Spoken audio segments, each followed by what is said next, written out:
Hey everybody, it's Beth. I grabbed 3 of these oval plaques from Walmart. They're 5x7. And I also grabbed 2 of these wall tiles from Dollar Tree. And I traced the ovals onto those tiles and cut those out. To adhere the tiles to the plaques, I used tacky glue.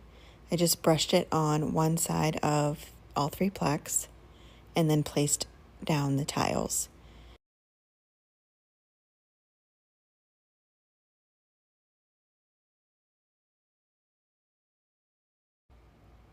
After they were fully attached and the glue was dry, I went around and cut off any excess tile.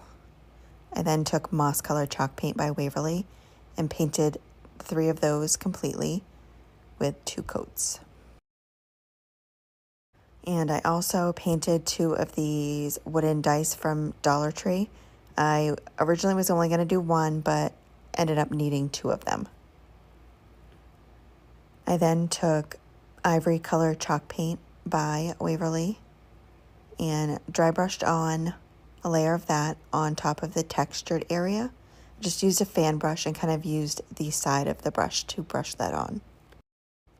And unfortunately, the next part I forgot to hit record. I took 2 of the plaques, placed them next to each other, and hot glued the 3rd one on top of those both. I then added a craft stick to the back and painted that as well. On the 2 plaques that are together, I glued the dice on the bottom of those with some hot glue. That'll just work as a stand.